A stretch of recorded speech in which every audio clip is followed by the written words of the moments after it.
city of Las Vegas, Nevada.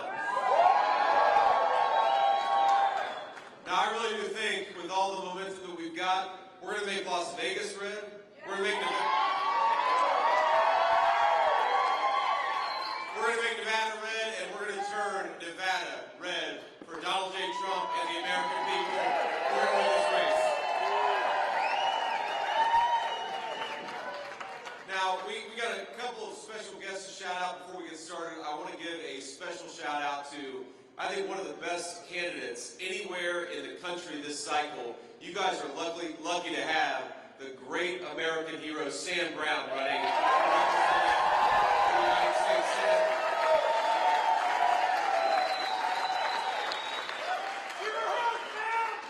We got to get Sam in the United States Senate, because I really do believe Donald Trump is going to be the president. I'm going to need the vice president. We're going to need all the help that we can get, and Sam Brown is the right man for Nevada. We've also got the great Lieutenant Governor Anthony. Where's Lieutenant Governor Anthony? Thank you, sir.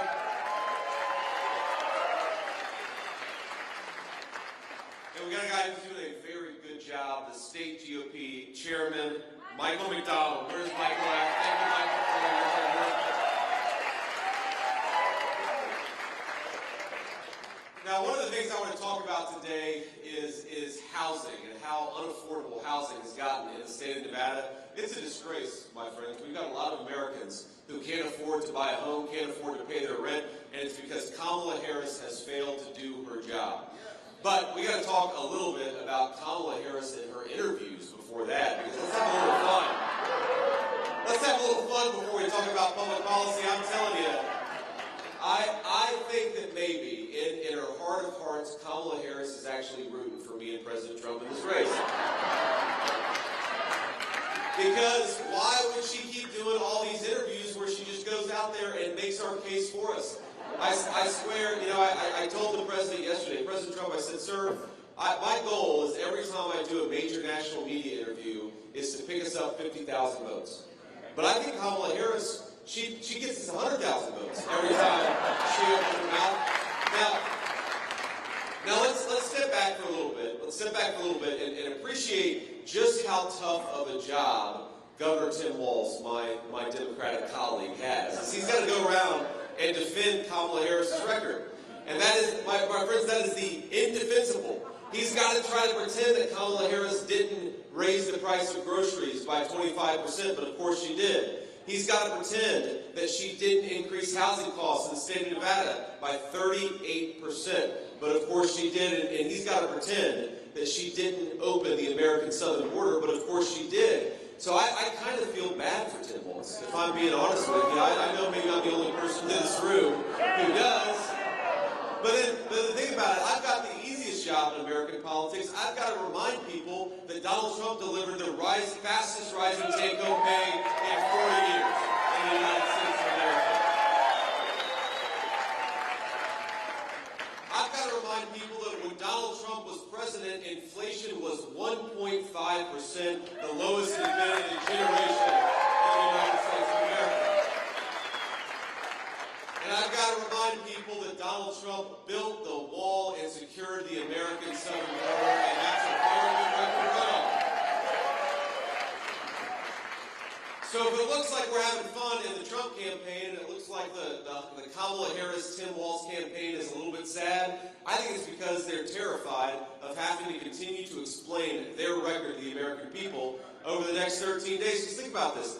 Kamala has been running, if you would just watch the Kamala rally, and you hear her say, well, on day one, we're going to tackle the affordability crisis affecting American families. Yeah, on day one, she'll say, we're going to tackle border security, and anybody with a lick of common sense is saying, Kamala, day one was 1,400 days ago. What the hell have you been doing the whole time? Stop talking about doing your job and go do your job.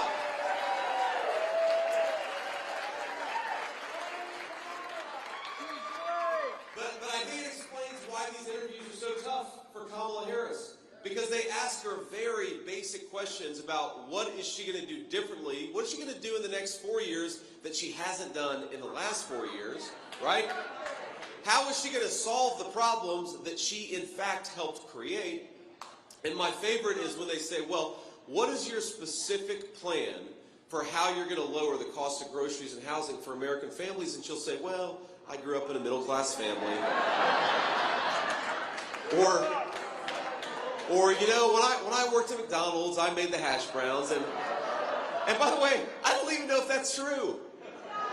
Where is the evidence that she actually made the hash browns at McDonald's? I haven't seen that evidence. I think Donald Trump has worked at McDonald's for longer than Kamala Harris has.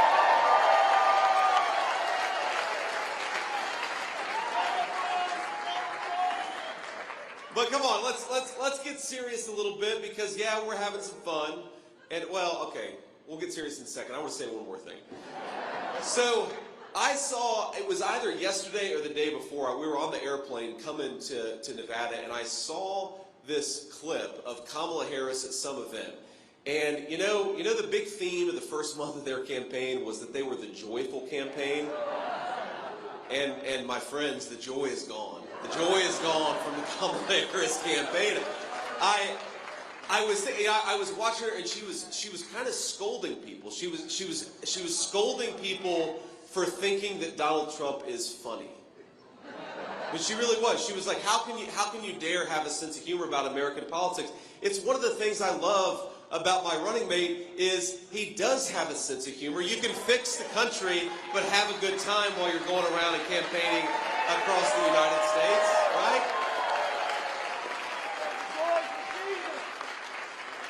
But as she was sitting there scolding, I couldn't get this thought out of my head, that she wants to be the President of the United States of America, but there's nothing presidential about scolding your fellow citizens. And it kind of hit me that what she was acting like was a vice principal who had just called you into the office because you were having too much fun at school. I think one of the big questions we have to ask our fellow Americans is, over the next 4 years, do you want a president who is fighting to make your life more affordable and to make your country more peaceful and prosperous? Or do you want Kamala Harris who's going to scold you when you're having a good time? I think we know the answer. We want Donald J. Trump. We want to have a good time, and we want to fix the country in the process.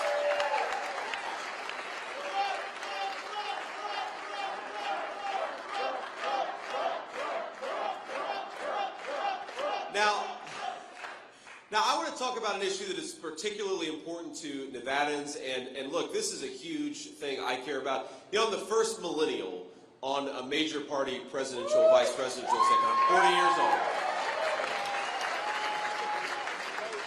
Now, I used to go around and complain because I turned 40 a couple months ago, and I used to complain about turning 40, and then somebody would come up to me and say, I just turned 70, so shut the hell up about how you're mad about your age. So I stopped talking about that. But here's the crazy thing is my generation, I'm speaking particularly to folks in my generation and a little bit younger, Donald Trump and I, if you work hard and play by the rules, we're going to fight for your ability to afford the American dream of home ownership. You ought to be able to own a home if you work hard and play by the rules in this country. You ought to be able to afford a decent place to live.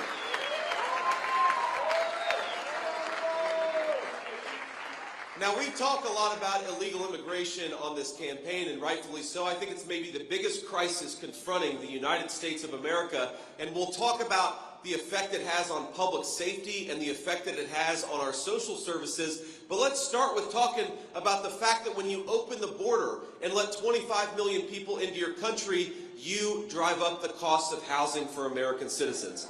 This is simple supply and demand, my friends. We got to do two things to lower the price of housing.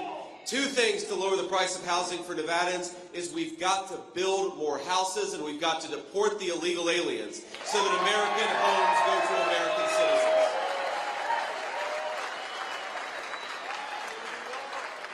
Now, our friends in the media don't like to do this. They like to talk about building more homes, and by the way, we're going to build millions of new homes when Donald Trump is president. Here's how we're going to do it. First of all, we're going to drill, baby, drill, lower energy costs, and that's going to make it easier to build homes. We're going to stop the ridiculous regulations that make it harder for our construction companies and our workers to build homes in the first place.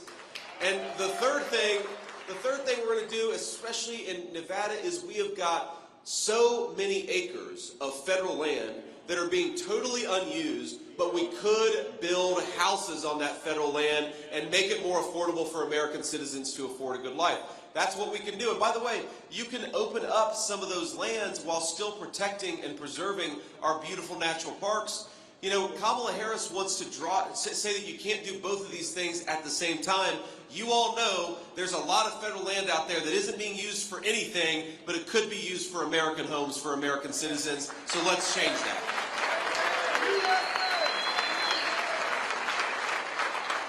But it doesn't matter how many homes you build, my friends, if you let in millions upon millions of illegal aliens who shouldn't be here, we're not going to have enough homes for our people.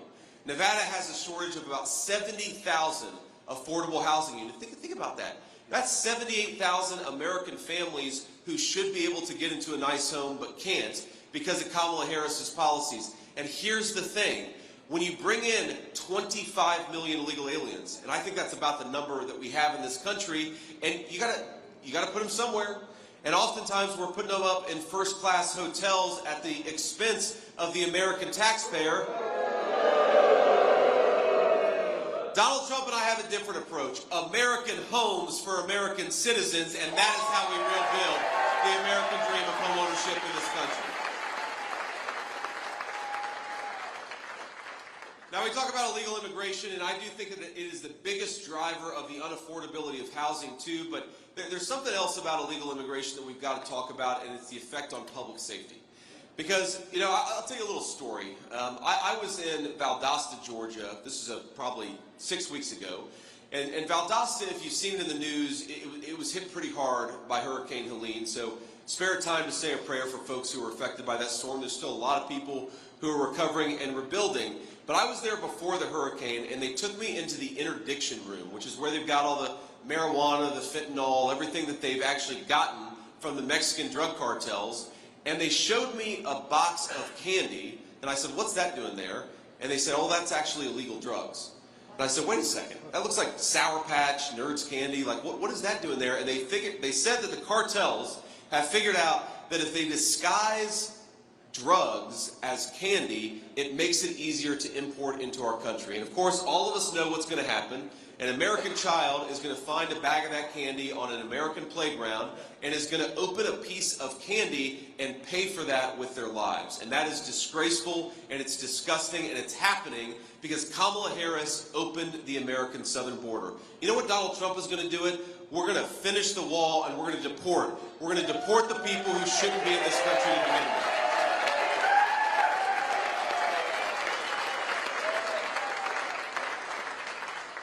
Right now, thanks to Borders Are Kamala Harris's open border, right now there are 425,000 criminal illegal aliens in the United States of America.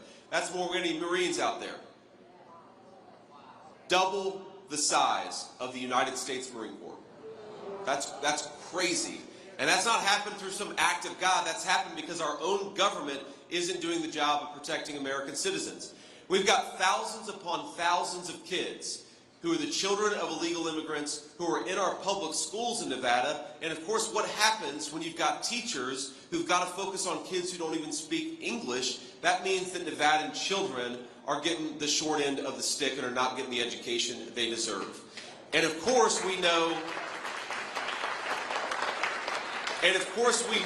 that when you let in hundreds of thousands of illegal immigrants into states all across our country, and certainly into Nevada, and we give them free access to health care, emergency room wait times go up, access to hospital services goes down. We are making our own citizens poorer, less safe, less healthy, and less prosperous because Kamala Harris cares more about illegal immigrants than she does about the citizens of the state of Nevada. My friends, that's going to stop when Donald J. Trump is president. I promise you that.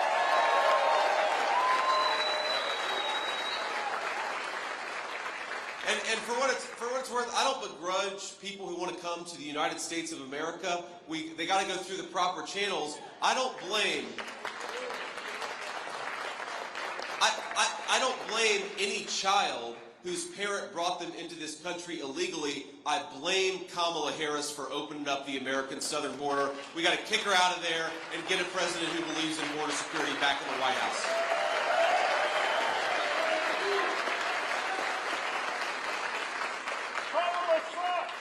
Now I agree. Now let's talk about something else, which is the economy. My friends, I believe that when we re-elect Donald J. Trump, the next president, we are going to unleash a golden age of prosperity in Nevada and all over the United States of America.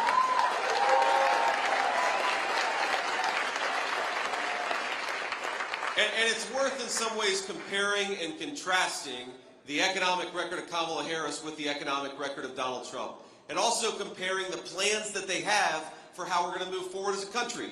Kamala Harris is saying that I've never seen this in my life, a politician who is going around the United States of America bragging that she's going to raise taxes, bragging that she wants to let the Trump tax cuts expire, saying to all of you, hey, elect me and you're going to pay a lot more in taxes. I don't know who does that. It doesn't make it, I mean, normally even the politicians who plan to raise your taxes at least lie to you and tell you they're going to cut them, but not Kamala Harris.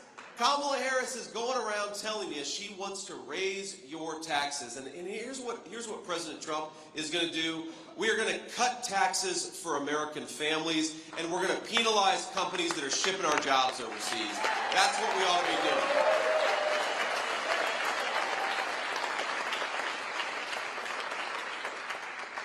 Here's another difference. Kamala Harris wants to buy oil and gas from tin pot dictators all over the world, some of the worst and most vile people in the entire world. She'd rather buy oil and gas from them.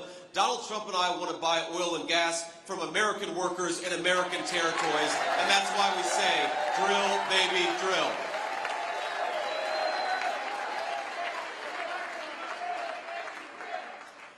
Kamala Harris wants to give Medicare and Social Security to illegal aliens, which, by the way, would bankrupt those programs and throw a generation of our senior citizens into poverty. Donald Trump wants to protect Social Security and Medicare, and it starts with sending illegal aliens back home and not giving them free benefits.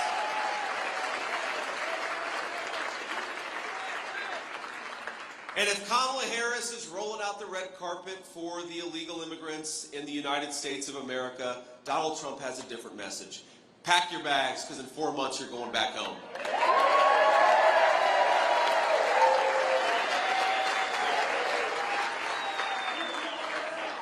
Now, here's the problem with what Kamala Harris has done to this economy.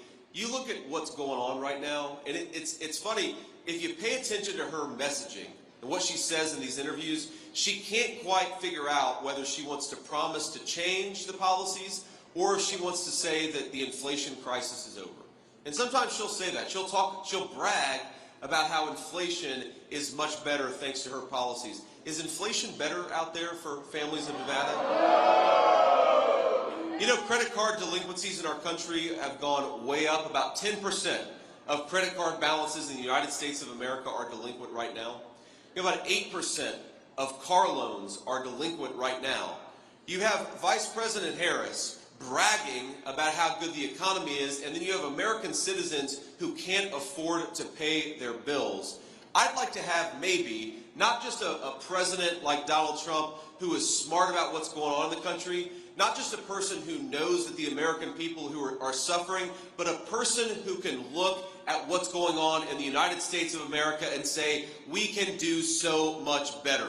We can, my friends. We just got to get Donald Trump back in the White House.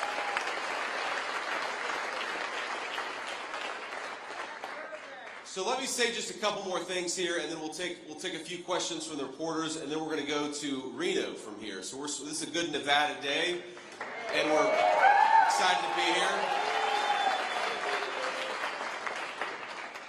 But here's the thing that we got to remember, is that a lot of our fellow citizens right now, and we're having fun at this event, and we're having fun on the Trump campaign, but a lot of our fellow citizens are hurting right now.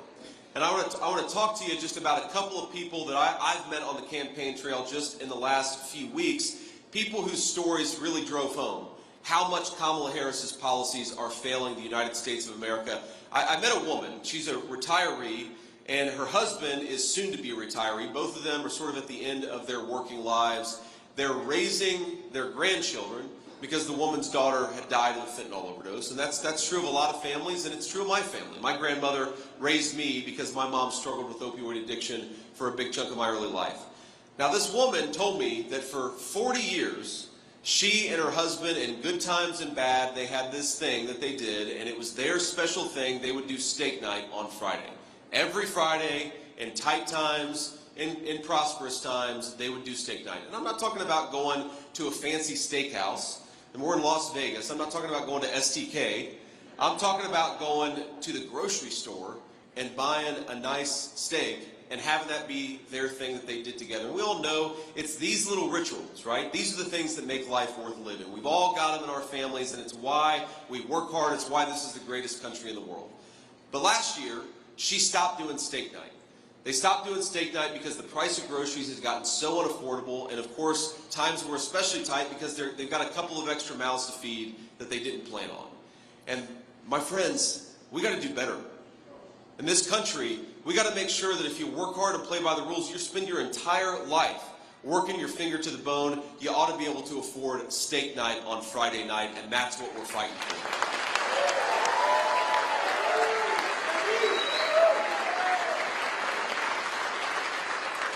I meet so many young Americans, and if you look at the statistics, but also if you just talk to young families, the biggest barrier to people, our young people starting families, having babies, is that they're worried about the cost of housing. So the more that housing gets more expensive, the more that young Americans are going to decide to either wait or to not have a family altogether. And what a horrible indictment of the policies of Kamala Harris that our young people are choosing not to have families because they're worried about affording a baby under Kamala Harris's economy. And with my message to those families is, we're gonna do better. Donald Trump is gonna do better. Kamala Harris broke this country's economy, and Donald Trump will fix it.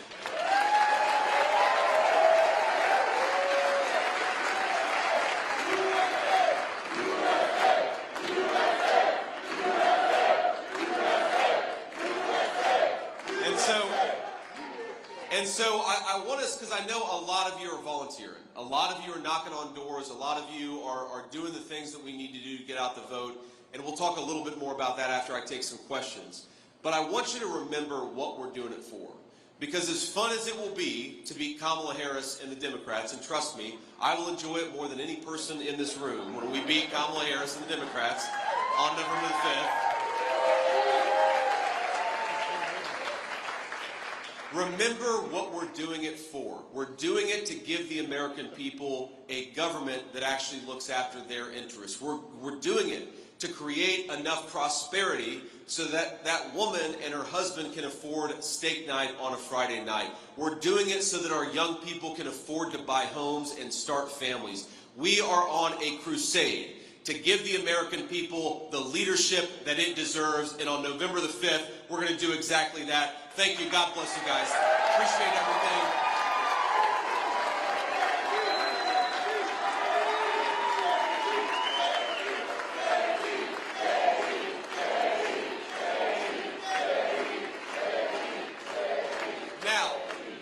Now, we'll take a few questions from reporters, and then unfortunately, we're going to have to hit the road and go to Reno, but let's start. It's too bright for me to see you, so hopefully somebody back there has a microphone. Senator, thank you very much for coming to Las Vegas. If you could elaborate a little bit more on a proposal that is very popular with a lot of people here, and just how exactly you would make the no tax on tips policy work in terms of a greater budget. Yes, sir. Yeah, look, it's a fair question. Obviously, the government's spending way more money than it takes in right now. And I think that there are so many areas where we can cut wasteful spending, frankly, stop paying hundreds of billions of dollars in fraudulent Medicare and Social Security claims to illegal aliens, and we can save a lot of money that we can give back to the American people. But here's what's so important about President Trump's no tax on tips policy. And notice, you know, he comes out with a no tax on tips policy, It was his idea. I mean, I was actually there when he came up with the idea and then called a couple economists and said, all right, give me a sense of how this would work. So he literally just came up with it. And then, of course, we looked into the policy details of how to make it work. And then he issued this proposal, and 4 days later, Kamala Harris came out with it. And if you notice, you know, we're talking a lot about border security. And like 4 days after she became the nominee, she started talking. All of a sudden, Kamala Harris got religion about border security. And I sometimes think that Kamala Harris, the last couple of weeks, she's going to wear a long red tie and a red MAGA hat. And that's going to be her strategy, is just copy everything Donald Trump does. But sir, to answer your question, the details do matter, obviously, but I think that people overestimate the budgetary hit of no taxes on tips because, frankly, a lot of what we get out of taxing tips right now, a lot of what happens is that you have IRS agents harassing casino workers and servers, and it costs a lot of money to harass middle-class people. Why not just give them their money back, fire the IRS agents, and we'll all be more prosperous, and Americans will have more money in their pockets.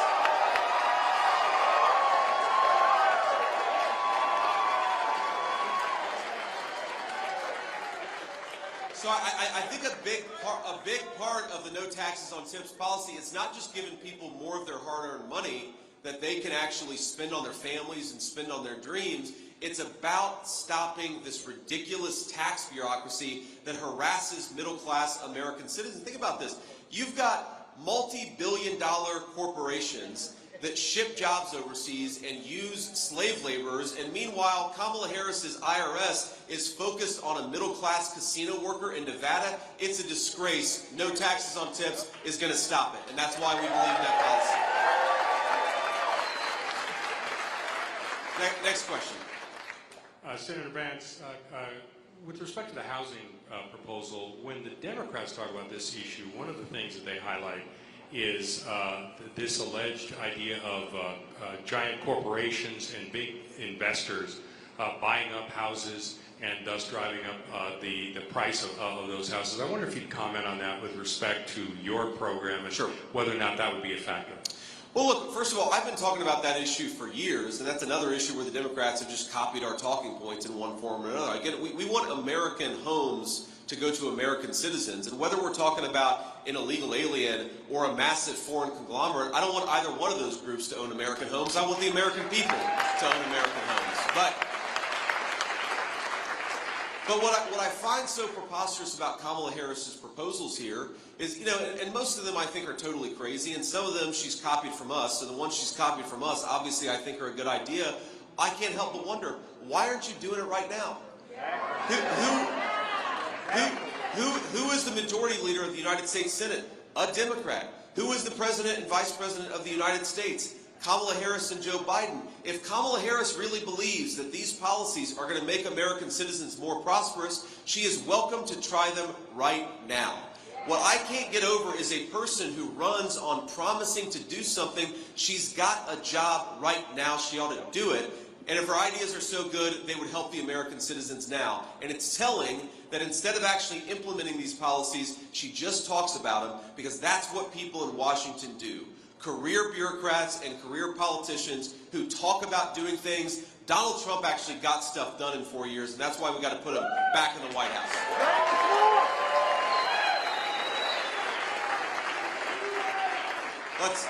Let's do one more question, and then I want to leave you all with a final thought about voter turnout. On behalf of KPVM Television, thank you so much for this question. As we know, alcoholism and/or addiction does not discriminate based on race, Sure. education, socioeconomic status, gender, or anything else. And Clark County has seen an increase in fentanyl fatalities, approximately 297% increase in the last couple of years. What do we do? Very good question, ma'am. And look, it is a big issue, not just in Clark County, not just in Nevada, but all over the United States of America. And the first and most important thing that we've got to do is close down the border and stop this poison from coming into our country in the first place. And I speak about this issue with a lot of personal experience because, my mom, for so much of my childhood, struggled with addiction in some form or another. It's why my grandmother raised me. Well, I'm standing here, by the grace of God. My mom has been clean and sober for almost 10 years, and that is an amazing grace and an amazing thing.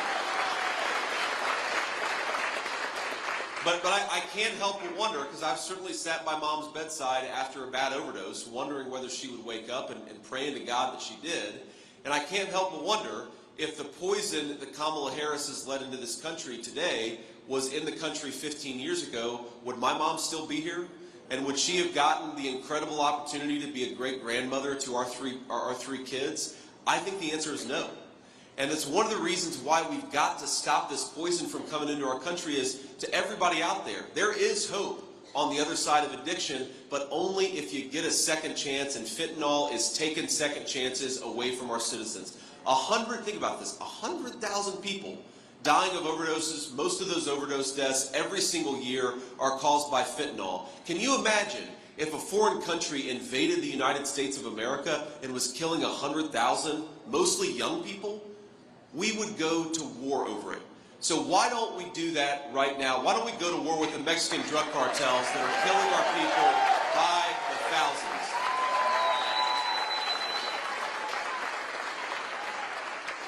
But ma'am, to your point, obviously the immigration part I think is the biggest part of it, because that's where so much of the fentanyl comes in. We've also got to help people get into recovery and stay in recovery, and that's an important thing too. And I think pretty much everybody who's ever known somebody who's dealt with addiction will tell you, they get back on the horse and sometimes they fall off, and sometimes they get back on for 10 years. Sometimes they get back on the horse for a month and then they fall off. We have got to give people the opportunity to keep on trying to get better, because I really believe, as a person who's made a lot of mistakes in my life, and I think most of us have, the American dream is not just a dream for people who did everything right all the time. The American dream is a dream of second chances, of fighting and trying again and again and again. So let's fight for second chances for our people.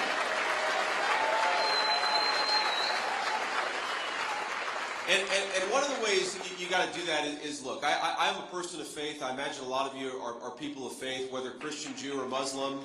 We love you.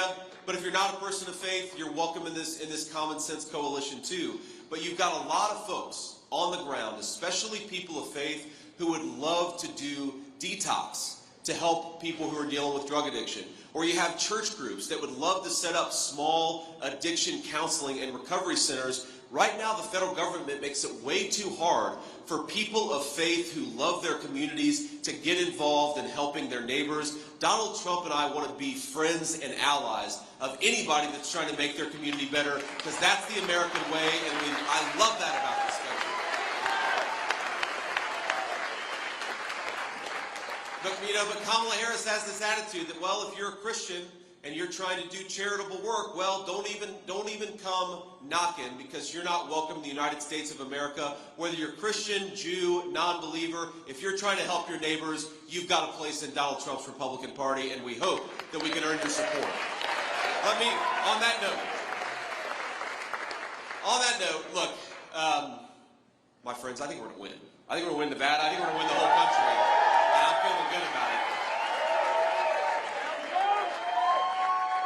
But only if y'all get out there and vote, okay?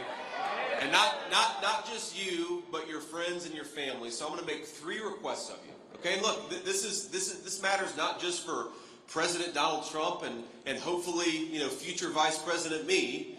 It matters. Look, if we win Nevada by a few points, I think we're dealing with Senator Sam Brown instead of Senator Jackie Rosen. That's a big thing.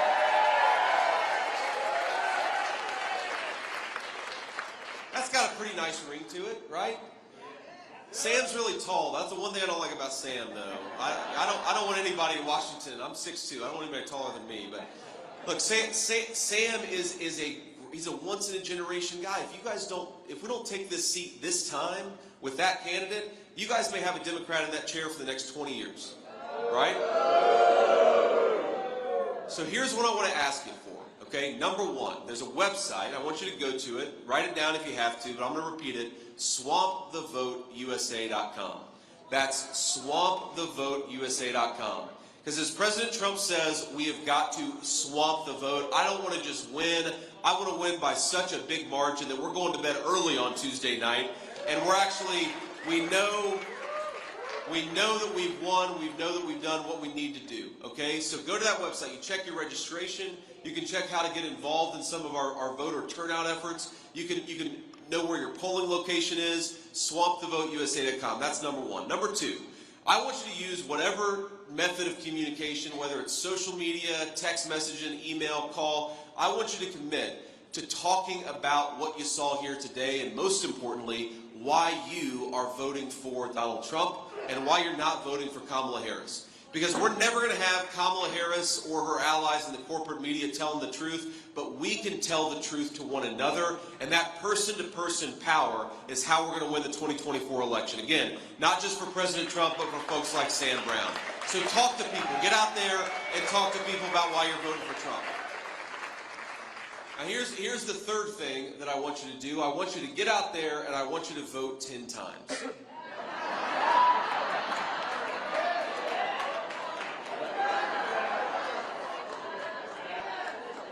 The legal way, here's how you vote 10 times the legal way. You take yourself to the polls and you make sure 9 of your friends and family go along with you. That is the legal way to vote 10 times. Now,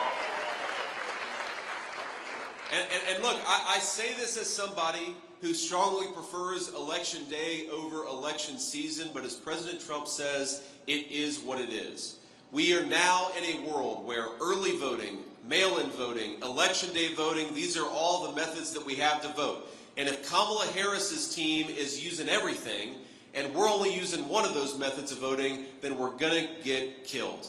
So we got to get out there, however you can, early voting, in mail, early in person, going on election day, whatever makes the most sense to you, get out there and let's try to bank as many votes by election day as possible. I was talking to your great GOP chairman earlier today, and we were talking about how usually Republicans go into election day down thousands, sometimes tens of thousands of ballots.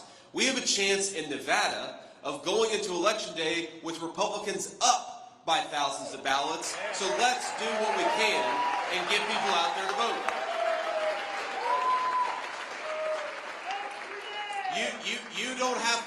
You don't have to love everything about our election system. I don't, but we've got to play the game by the rules that have been given to us. And if we do that, my friends, we're going to win. Take your friends and family out there to vote. Remember, the country is depending on us. The country is depending on you to give the United States the leadership it deserves. God bless you. We're going to do it in 13 days. Thank you all for having me.